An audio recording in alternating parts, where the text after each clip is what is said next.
Dear docs, this is Dr. Yasmin Hasi from the RoyalDocline. I welcome you all to the 5 minutes guideline series in which we are going to discuss about nausea, vomiting in pregnancy and hyperemesis gravidarum, which is the green top guideline number 69, and it was published on 4 February 2024. So let's see the layout of this guideline, which includes the definition, assessment, scoring system, management, medications, fluids, and important points or take-home summary.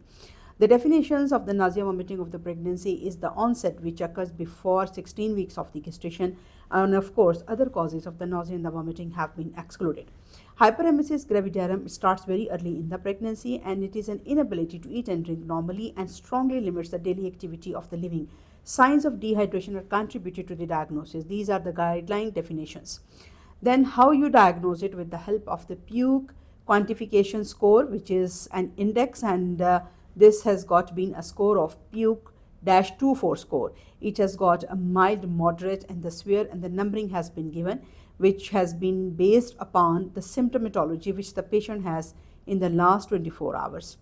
In the table 1, the guideline is saying how will you take the history, clinical examination, and investigation to help in the diagnosis. Of course, in the history, the previous history of the nausea vomiting or the hyperemesis gravidarum in the previous pregnancies, and then you quantify it with the help of the PUQE or the HELP score, and also you have to ask about any other comorbidities, specifically the epilepsy, diabetes, HIV, psychiatric conditions, or hypoadrenalism. Relevant surgical drug history is also very important, and also ask about the abdominal pain, urinary symptoms, infections, drug history, as well as chronic Helicobacter pylori infection. Then comes the examination, which includes the examination of the general physical examination, and also the weight management, and the weight measurement is very important. Signs of dehydration should also be looked for, and the signs of the malnutrition or the rapid weight loss, which is equal to more than 5% of the pre-pregnancy weight, is also very important, which is measured with the help of the mid-arm circumference diameter. Neurological symptoms should also be taken into consideration to exclude the vernix encephalopathy.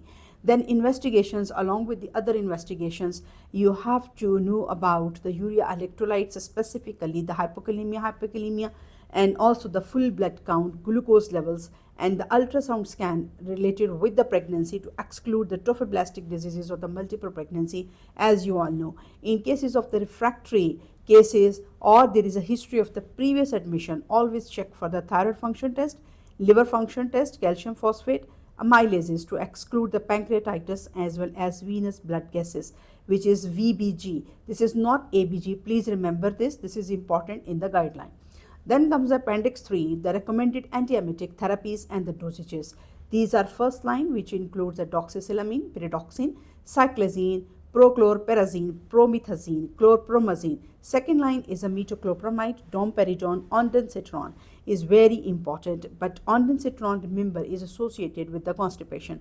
Third line drugs include the hydrocorticosteroid, and the corticosteroid is reserved for the cases where the standard therapies have been failed. So you have to taper the dose. Then comes the fluids for the inpatient.